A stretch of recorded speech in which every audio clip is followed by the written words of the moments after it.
Bismillahirrahmanirrahim. Assalamualaikum warahmatullahi wabarakatuh. Saya Alma Olivia dan Fitri Rahmayati dari kelompok pertama akan menyampaikan materi mengenai pengertian dan ruang lingkup hukum acara perdata. Langsung saja yang pertama yaitu pengertian hukum acara perdata. Menurut Profesor Dr. Wirjono Projodikoro, hukum acara perdata adalah peraturan-peraturan yang memuat cara bagaimana orang harus bertindak terhadap dan atau di muka pengadilan, dan cara bagaimana pengadilan itu harus bertindak satu sama lain untuk melaksanakan berjalannya peraturan-peraturan hukum perdata. Kemudian pendapat yang kedua, menurut Profesor Dr. Sudikno Mertokusumo, hukum acara perdata adalah peraturan-peraturan yang mengatur bagaimana cara ditaatinya hukum perdata material dengan perantaraan hakim. Contoh kasus di mana seseorang dapat mengajukan suatu perkara ke pengadilan. Misalkan si A dan si B melakukan transaksi jual beli, sedangkan si B sebagai pembeli tidak melakukan pembayaran atas barang yang dibelinya. Maka si A diberikan peluang untuk memperjuangkan hak keperdataannya melalui pengadilan. Kemudian, setelah pengertian hukum acara perdata, yang kedua adalah asas-asas hukum acara perdata. Pertama, peradilan bebas dari campur tangan pihak-pihak di luar kekuasaan kehakiman. Kedua, hakim bersifat menunggu. Maksudnya adalah hakim tidak mencari perkara, akan tetapi menunggu seseorang atau pihak yang berkepentingan mengajukan suatu perkara. Yang kemudian hakim membantu untuk menyelesaikan perkara tersebut. Ketiga, sederhana, cepat, dan biaya ringan. Yang keempat, sidang terbuka untuk umum. Yang kelima, mendengar kedua belah pihak. Yang keenam, beracara itu dikenakan biaya. Bagi mereka yang tidak mampu, mereka dapat beracara dengan dibiayai oleh negara atau disebut prodeo. Ketujuh, tidak ada keharusan untuk mewakilkan. Namun, apabila pihak yang berperkara menghendaki, mereka dapat mewakilkan kepada kuasanya. Yang kedelapan, terikatnya hakim pada alat pembuktian. Yang kesembilan, putusan hakim harus disertai alasan-alasan sehingga dapat dipertanggungjawabkan.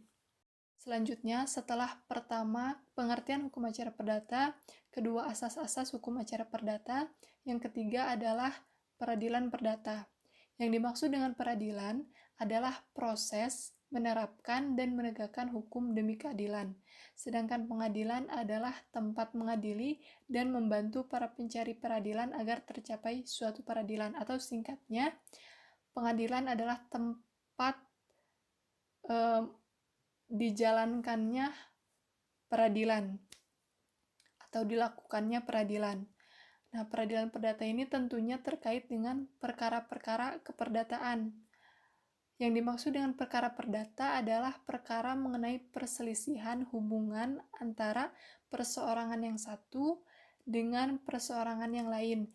Misalnya perselisihan tentang perjanjian jual beli, sewa, pembagian harta bersama, dan lain sebagainya. Untuk pembahasan selanjutnya, yaitu struktur kekuasaan kehakiman di Indonesia, kemudian kompetensi peradilan perdata, dan sumber hukum acara perdata akan disampaikan oleh rekan saya, Fitri Rahmayati. Terima kasih kepada rekan saya Alma Olivia yang telah menyampaikan materi sebelumnya. Sekarang saya Fitri Rahmayati akan menyampaikan tentang struktur kehakiman di Indonesia. Yang pertama adalah Mahkamah Agung dan Mahkamah Konstitusi, di mana keduanya merupakan pemegang tertinggi kekuasaan kehakiman di Indonesia, di mana fungsi Mahkamah Agung adalah sebagai pengadilan tertinggi yang menaungi pengadilan-pengadilan di seluruh Indonesia melalui kasasi dan peninjauan kembali terhadap hukum agar terciptanya hukum yang adil dan benar di seluruh Indonesia. Sedangkan Mahkamah Konstitusi memiliki wewenang untuk memutus sengketa kewenangan lembaga yang mana memiliki kewenangan yang diberi oleh Undang-Undang 1945 dan pembubaran partai politik serta memutus perselisihan dari hasil pemilu. Kemudian di bawah Mahkamah Agung, yang pertama adalah Pengadilan Tinggi, di mana Pengadilan Tinggi merupakan pengadilan di tingkat banding yang menyelesaikan hukum pidana dan perdata. Sedangkan Pengadilan Negeri di bawah PT ini merupakan pengadilan pertama yang menyelesaikan hukum acara perdata dan pidana berdasarkan peraturan perundang-undangan yang berlaku. Yang selanjutnya, Pengadilan Tinggi Agama, yang mana memiliki kewenangan seperti pengadilan agama yang berada di bawahnya, namun ini berada di tingkat banding. Sedangkan pengadilan agama adalah kewenangannya tuh menyelesaikan permasalahan antar orang yang beragama Islam. Di antaranya seperti masalah dalam perkawinan, waris, wasiat, hibah, wakaf, zakat, infak, sedekah, dan lainnya. Namun ini berada di tingkat pertama, sedangkan pada bidang militer ada Pengadilan Militer Utama, di mana ini merupakan pengadilan penyelesaian pidana dan tata usaha militer di tingkat banding. Sedangkan di bawahnya ada PMT atau Pengadilan Militer Tinggi, di mana ini adalah pengadilan militer di tingkat pertama, yang mana pelakunya atau pelaku pidana dan tata usaha militernya merupakan yang kedudukan atau memiliki pangkat mayor ke atas. Sedangkan di bawah PMT ada pengadilan militer, di mana ini sama menyelesaikan perkara tentang pidana dan tata usaha militer, namun pelakunya atau tersangkanya atau terdakwanya adalah kapten yang memiliki kedudukan tapi tingkat kapten ke bawah. Kemudian di bidang tata usaha negara, yang pertama yang tertinggi adalah Pengadilan Tinggi Tata Usaha Negara, di mana memiliki kewenangan untuk pelaksanaan kehakiman bagi rakyat pencari keadilan di bidang tata usaha negara di tingkat banding. Sedangkan PT UN berada di tingkat pertama dalam penyelesaian perkara tata usaha negara. Sedangkan yang di bawah PT UN ada juga Pengadilan Pajak, itu khusus untuk memeriksa dan mengatur sengketa pajak.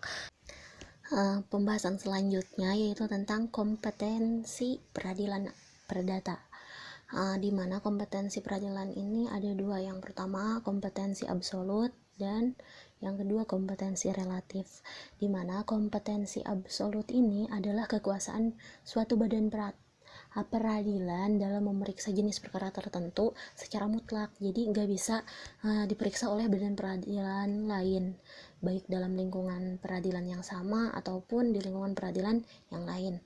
Sedangkan yang kedua atau kompetensi relatif yaitu kekuasaan badan peradilan yang berkaitan dengan wilayah atau daerah hukum suatu pengadilan, atau wewenang hakim yang memeriksa suatu perkara yang dapat diperiksa oleh pengadilan setempat di tempat lain. Pembahasan terakhir yaitu tentang sumber-sumber hukum acara perdata. Yang pertama, berdasarkan Undang-Undang Darurat Nomor 1 tahun 1951 pada pasal 5 ayat 1 dikatakan bahwa yang pertama adalah sumbernya Het Herzine Indonesisch Reglement, yaitu hukum acara perdata dan pidana yang berlaku di daerah Jawa dan Madura. Sedangkan yang kedua adalah Reglement Buitengewesten atau RBG, yang mana hukum acara pidana dan perdata ini berlaku di daerah luar Jawa dan Madura. Yang kedua adalah Burgerlijk Wetboek atau BW, atau sering kita sebut juga sebagai Kitab Hukum Perdata, terutama pada buku keempat tentang pembuktian dan daluarsa.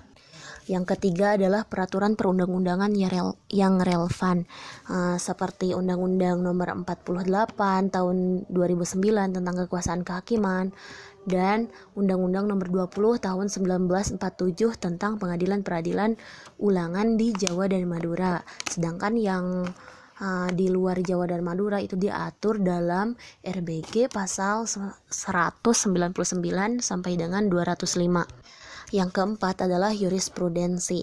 Yang kelima adalah perjanjian internasional, misalnya perjanjian kerjasama di bidang pengadilan, di bidang peradilan antara Republik Indonesia dengan Kerajaan Thailand berdasarkan keputusan Presiden nomor 6 tahun 1978.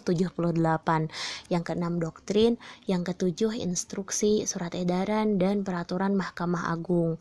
Mungkin sekian dari kami kelompok 1. Saya Fitri Rahmayati dan Alma Olivia mohon undur diri. Mohon maaf atas segala kesalahan dan kekurangannya. Wallahul muwaffiq li aqwamit thoriq. Wassalamualaikum warahmatullahi wabarakatuh.